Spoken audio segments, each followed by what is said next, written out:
The following is a presentation of the Matt Talk Podcast Network.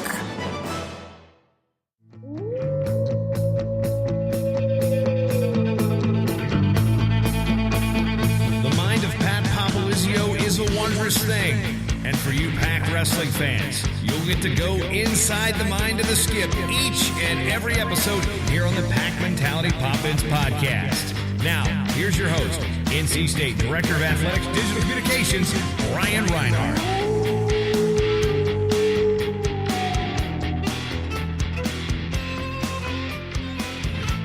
Wolfpack wrestling fans, your last chance to see NC State in home action in Reynolds Coliseum is this weekend as the Wolfpack closes out the home schedule on Sunday against ACC foe number 16 Pitt. We dive into that matchup and talk about our seniors in this brand new episode of the Pack Mentality Pop-Ins podcast.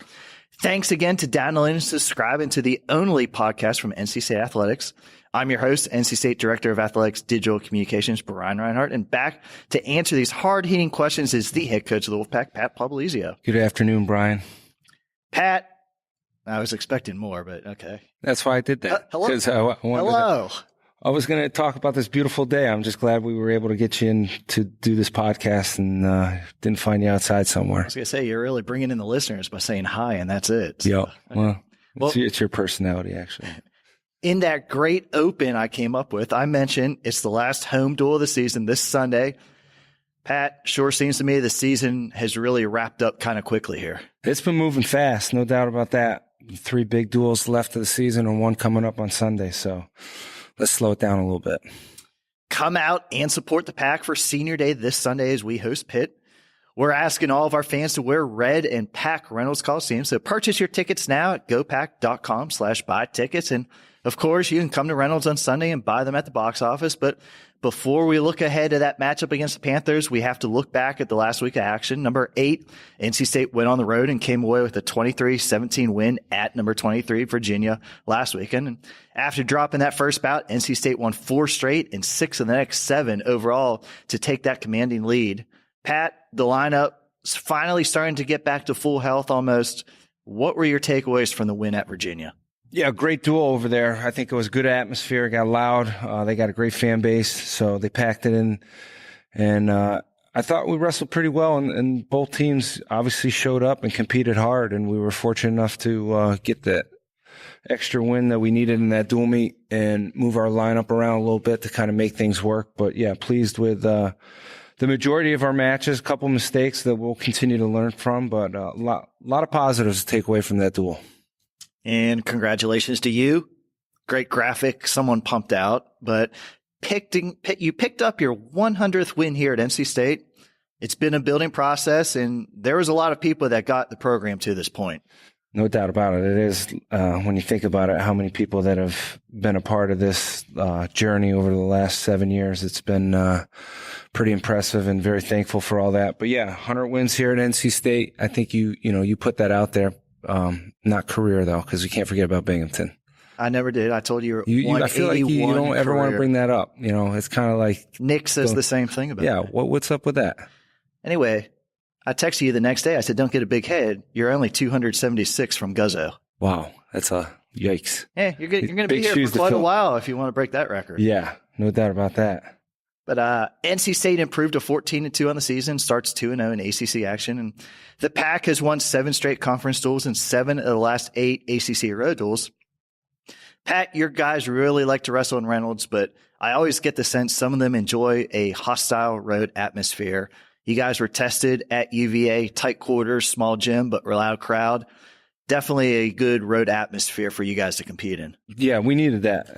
Got a little loud in there. You can feel the intensity a lot of times in some of these duels, tight situations, and you want to see how your guys respond because at the end of the day, you get in the quarterfinals, semifinals, NCAA tournament, it's going to get loud or, someone's cheering for a mat to the left of you, and all of a sudden, you find yourself in a barn burner match, and you got to keep your composure and wrestle. So all these matches help prepare for that, and no better place to go than on the road in the ACC. We still have 2 more on the road. Yeah, 2 more road trips that'll prepare us even more for when it matters most.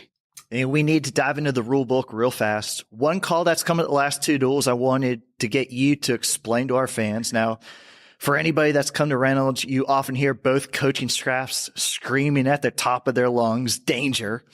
It's actually not about a potentially dangerous move, but a new NCAA rule this year. Pat, can you explain what the danger swipes are, how the ref is supposed to start the swipes, and how they result in points? Yeah, so I think it went just a couple years ago. It was to eliminate the scrambling and keeping the action of wrestling, keep moving through the situations. So what you're seeing now is when a guy's shoulders kind of fall into position where their ref can make a 3 count and he's yelling danger. So once the guy exposes his shoulders off a scramble or a takedown, if we get in a position where a guy's coming out through the back door and he's got a guy elevated and all of a sudden you see a ref calling danger, that guy has a choice to make to kind of straighten back up or bail out and give up the takedown.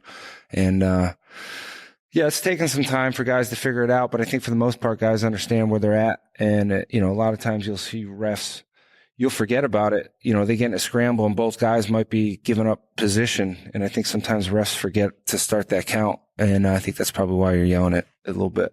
That and you just want to win. Do you enjoy yelling danger or stall? Well, you yell both. Yell both. The only time I yell stalling is when a ref called, like this past weekend, he started real early in the dual meet, which I liked, but you got to stay consistent and call it. If you're going to set the tone with the stall calls, we just got to stay with that. And that's all I was wanted out of that. Nothing more. I think you understood that one. Well, I was going to say, you didn't let up on the officials at UVA. I mean, you got warned for questioning them. How dare you? Yeah, right. You're allowed 2 free ones. You were on them. Use them. You claimed that the clock and the horn were not synced up. Was I right or wrong on that? You were correct. Because it almost cost us a little bit in one of those matches. I mean, there are some tense moments in that duel. These ACC duels, they're really fun, but they're also really intense. Yeah, definitely. I mean, I think it's because it's in conference and, you see these guys every year. So, it goes in cycles a little bit. You get a couple good years on them and, we had to build back up to get in position where we're at. So it gets heated. No one likes to lose at the end of the day. So that's what everybody's fighting for, is to make sure that they can continue to win and put themselves in position. Whether it's this year, the next year, whatever, it's competitive and nothing but respect for all those coaches that are in it. But at the end of the day, I think that's what's making our conference better, is these guys are ultra competitive. And that was just a great segue where I stood up there talking about the tough ACC matchups. The Wolfpack's going to be in Reynolds Coliseum for the final time this season, as NC State will host number 16 Pitt this Sunday at 1. One awesome stat I found in my research: NC State enters this final weekend of home action a perfect 9-0 in home duels this year. On Sunday, your squad's going to be vying to complete the first undefeated home season since 1991-92. Now, you made it clear you don't look at the rankings, but that would be a great accomplishment for the squad to do something that has not been done at NC State in 27 years. That is pretty good. I'm glad you found that. Leave it up to you to kind of dig and get these kind of numbers. So, yeah, I mean, at the end of the day, it comes back to wanting to win and not lose. And if we can do that at home, that's great. And it would obviously carry momentum into the last 2 duels this season. So we got to show up and be ready to wrestle, because we're going to see a good team this weekend. I was going to say, the Pitt team, very different from last year's squad. 3 of their top 4 ranked guys are all new to the lineup. Head coach Keith Gavin's in his second year up there, and he's really putting a stamp on the program with the influx of new talent for the season. Yeah, he's done a great job. And being in Pennsylvania, you're always going to have a solid team and a performance from Pittsburgh. So we're ready. We got to be ready. Guys know it, and we know that they're going to show up and wrestle hard. And that's the challenge we want. We want to come here and compete. And a couple of matchups we should highlight, both a battle of ranked opponents. At 157, number 4, Hayden Hiley will face number 11, Talib Rahmani. The two have a long history dating back to before they were both even in college. Hayden won all 3 matchups last year, but it was OT at the ACCs and a very close battle at the NCAAs. 2 different styles. Rahmani brings a lot of funk to that mat. This is going to be a good matchup. Absolutely. I think it's a contrast in styles, and that's what always makes for a fun match. And these guys are very familiar with each other. Hayden knows what he needs to do to win, and I'm sure they have a good game plan to put themselves in position to try and win this match. So it's one that we're ready. We know what we got to do, and we're going to go out and compete as hard as we possibly can. And that's one I want to see the adjustments we've made and see what we got to continue to do to be ready for the end of the year. Up at 184, we saw number 3, Nick Reenan, return to lineup at Virginia and score a first period pin. I think you take credit for that headlock every time he nails it. Yeah, I teach him that lefty headlock. Okay. But the first of 3 straight top 15 foes for Nick to end his ACC season will be redshirt freshman number 13, Nino Bonacorsi. From my perspective, another clash of styles is how the two get into their offense. What do you see from this matchup? Yeah, this will be a fun match as well. I think both guys put up points and wrestle very exciting styles. So we're ready for this one, and I'm glad to have Nick back. We had him in here training for a couple weeks before we threw him out there against UVA, so we know he's ready to wrestle a hard 7 minutes, and that's most important to me because I know his style of wrestling. He can score points all day long. So this should be a fun one because both guys go after it. They're aggressive, and I like where we're at, and I like what this matchup brings to the table, and this should be a good one. And I think the kid is hot. He's had some big wins this year, and so have we. So that makes for a good matchup. Nick was out for 3 or 4 weeks. The weight cut didn't affect him at UVA? I don't think so at all. Plus, I think he was eating probably 4 meals. He eats more than me, I can tell you that. So he says he's trying to bulk up for heavyweight. Yeah. You're listening to episode 40 of the Pack Mentality Pop-Ins podcast here on the Matt Talk Podcast Network. I'm Jason Bryant, the host of this particular network, jumping in on Brian and the Skip's interview to tell you a little bit about a deal we've got for you Wolfpack wrestling fans. It is something I've put together for the past 5 or 6 years. It is the Division I digital preview guide. This thing, we call it the guide. It is like 200 pages of absolute knowledge, information, stats, facts, statistics, you name it, it is in the guide. Go to WrestlingPreviewGuide.com and enter the promo code PACK, and you will save $5 off this digitally delivered product. So it's pretty much set to go for your iPad, your tablet, your smartphone. You sit there, you pull it up. When it goes on sale, it's a pre-sale now. It'll be available March 13th. So you get it, you download it, you'll sit there and you'll be right there flipping through for whether it be your fantasy contest, whether it be your pick'em brackets, or you're just sitting there in the stands, or you're watching from home, thumbing through, whether it be on your computer, your phone, your tablet, iPad, whatever. You flip through and be like, oh, I wonder how many times Hayden Hidley's wrestled this guy this year. Boom, boom, boom. You flip right to it, scroll right to it, span it, boom, you've got it. Everything you need to know, social media links, all sorts of stuff, WrestlingPreviewGuide.com. Use promo code PACK, P-A-C-K. Of course, you're listening to Pack Mentality Pop-Ins podcast. You know how to spell PACK, hashtag Pack Mentality. So use the promo code PACK. And just let you know, I'm curious on who's going to win, because I know that Brian has made some points talking about other schools within the podcast world that have shows. They also have promo codes too. I'm curious which fan base is the most voracious when it comes to consuming educational content. Is it my friends down in Raleigh? Let's find out. So that being said, WrestlingPreviewGuide.com. Offer code PACK, save $5. This thing retails for $19.99. You get it for $14.99. It will just change the way you consume your content with the NCAA championships. I stand by it. It is one of the great things that I really just, I talk about how great it is because I actually know, I look at it from as a fan. I'm like, what do I want to see? What do I want to be able to have quick access to? It's the stuff that I use for when I'm PA announcing at the national championships. It's the stuff that ESPN actually pays me to print them up, to go, hey, here is for your Matt Side broadcast. Here's what we've got in the production truck. You notice why there's a lot less mistakes on the broadcasts as of late? I'm going to take a little bit of credit for that. So you can take credit for that great knowledge and impress your friends. Again, WrestlingPreviewGuide.com. And Brian doesn't know how long this promo is going to last because I'm interrupting his show. But now it's Jamel Morris time here on the Pack Mentality Pop-Ins podcast. Now joining us on the Pack Mentality Pop-Ins podcast, NC State starter at 141 pounds, redshirt senior Jamel Morris. Jamel, glad we could catch up with you after practice. You're gearing up for your final home duel this weekend. Yeah, I'm pretty excited. My family's coming up to watch me in my last home duel with me, so it's really exciting. I'm ready to put on the show.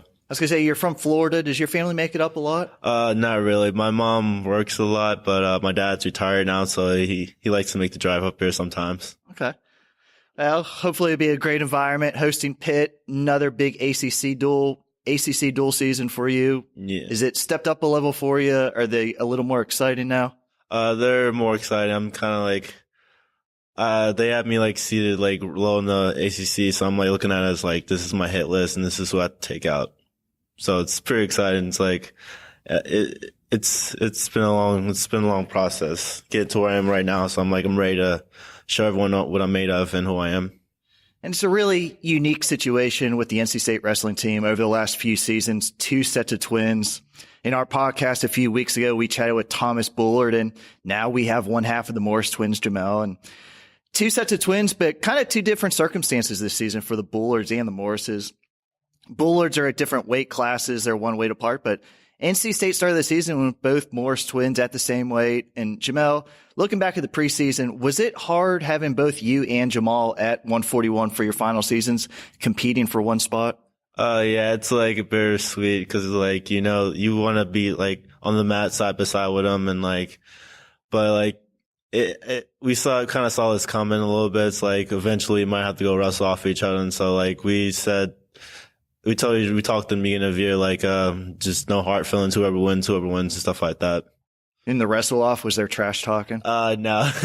I told him that this one didn't count because I had to make weight the next day. So I was like, if you win, it doesn't really count. Growing up, did you guys wrestle against each other in practice or were you guys separated? We wrestled. So what's funny is, when we first started wrestling, it was, middle school and we had to wrestle off for one of the spots, and we didn't know how to wrestle at all. It's like our first practice is like, whoever wins takes the spot. I'm like, all right, they said just try to pin him or something. So I ended up winning that match. So like, it was nice, but like, we just go back and forth, and then we wrestle at tournaments and wrestle in practice. We're so competitive, so we end up like fighting each other, getting angry. Our dad just like, you know what, just don't wrestle each other anymore or just forfeit. I was going to say, how competitive were you and Jamal growing up, both on and off the mat? Pretty competitive. We always wanted to like beat each other. And so like kind of like we knew that like, all right, every time he gets better, I get better. So we just kept pushing each other to get better. And so I'm like, we always make fun, like, oh, I'm better than you. Like, nah, I'm going to do this better than you. And now we make jokes before matches. So like, oh, I'm going to get this tech fall. I'm going to get this pin. So I'm like, all right. And so I'm going to do that now. When was the last time there was a tense moment between you two? What do you mean by tense? An argument or some hurt feelings. We share a car, so we usually like fight over the cars. But Thomas Bullard told us his parents used the Keller scheme to tell them apart. Thomas was always in red and Daniel was blue. How did people tell you and your brother apart growing up? It's kind of hard. So our high school, we had matching uniforms, so we pretty much wore the same thing every day. But Jamal has like, more scratches on my face, so he like just like Scarface. So like he has, or the Black Harry Potter because he had like a scar on his forehead. And so like, or my mom like she usually gets apart, like knows the part most of the time, but then like she'd be like, Jamal, come over here, and just like say both our names at the same time. I was just gonna say, any interesting stories behind your names? Having twins named Jamel and Jamal is very confusing. Every time I meet a new person, they're like, do your mom like hates your parents hate you or something like that? I'm like, nah, it's a good conversation starter. And then I'd be like, oh, you don't want to know our middle names. Our middle names like Devin and Devon. So it's still like one letter apart. And then I remember one time, my parents told a story of how when we were babies had like wristbands with our names on it, and then they took off the wristbands and they couldn't figure out which one was which.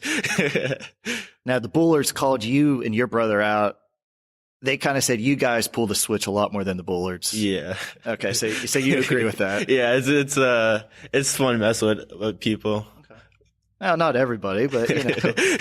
How about stepping off the mat? How are you and your brother different? I like to talk to random people more often, but so you're saying you're the friendlier one? I'm the friendlier one, yeah. How about when you two were in high school, were you guys a package deal for colleges, or how did that come about? Yeah, my dad said we should have been, we're probably going to be a package deal because it's easier for them, like money-wise and traveling-wise and stuff like that.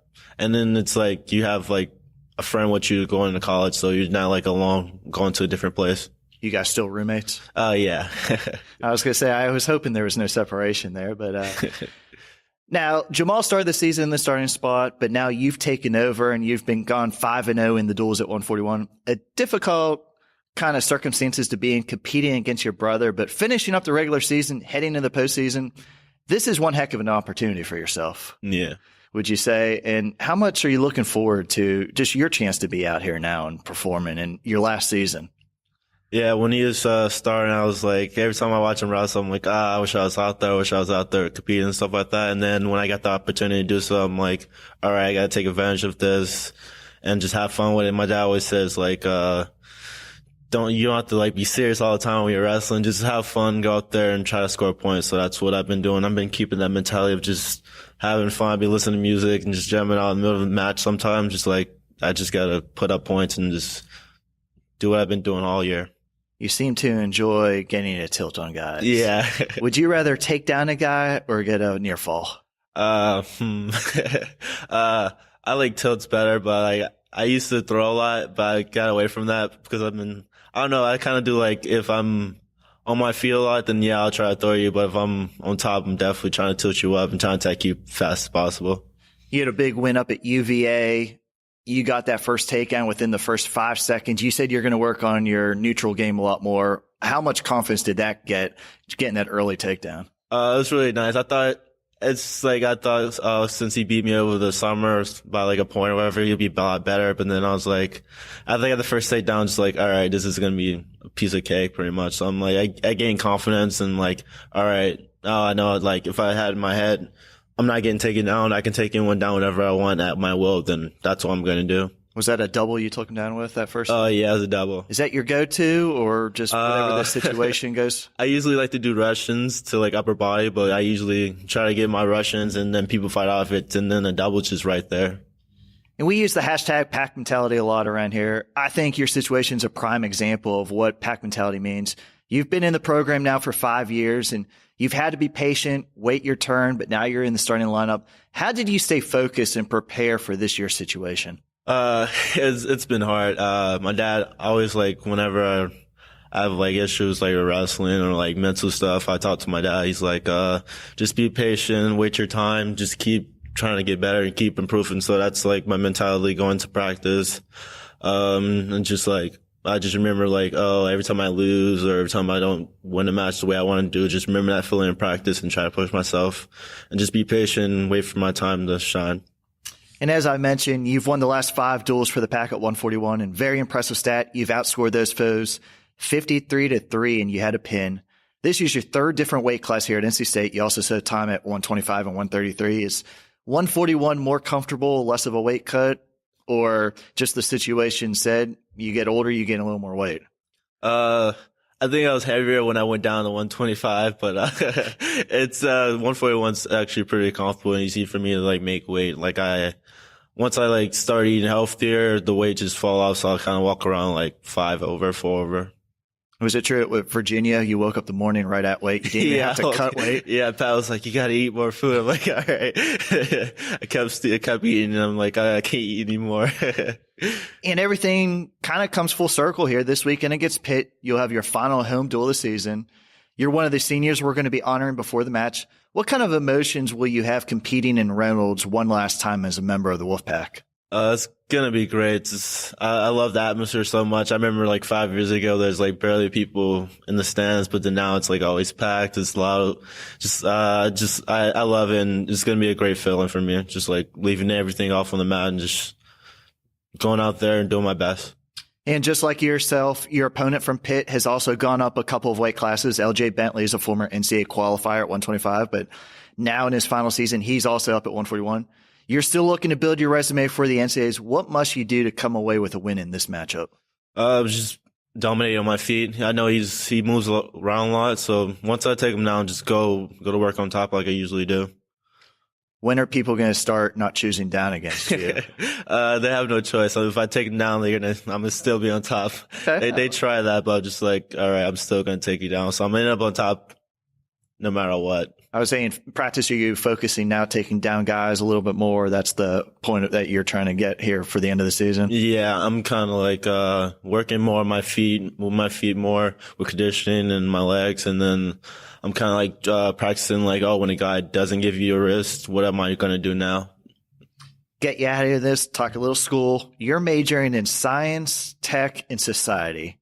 I'm sure a ton of people ask you this all the time. What exactly is that major, and what are you hoping it leads you to post-college? So my specialty in that major is like environmental studies. So I'm gonna probably do something with environmental inspector or like consultant and stuff like that. So one of my brothers kind of does something similar to that, and then I'm gonna go probably coach wrestling on part-time too. You said one of your brothers. How many brothers and sisters you have? I have, I think, 6 or 7. 2 half brothers, 1 half sister, and then 4 brothers from my mom. Okay. Only twins? I'm only twins. Okay. Yeah, I'm the youngest though. So how much younger are you than Jamel? A couple minutes. Does he let you know about that? Or? Yeah, but I tell him just because it's a couple minutes, still can't beat me. Jamel, it's great to have you on the podcast. Good luck to you the rest of the season. We're all looking forward to seeing how you perform here and then leading up to ACCs and NCAAs. Thanks for having me. I want to thank everybody for listening today. This is your Pack Mentality Pop-Ins podcast covering all things NC State wrestling. Until next time, Wolfpack wrestling fans, go Pack. The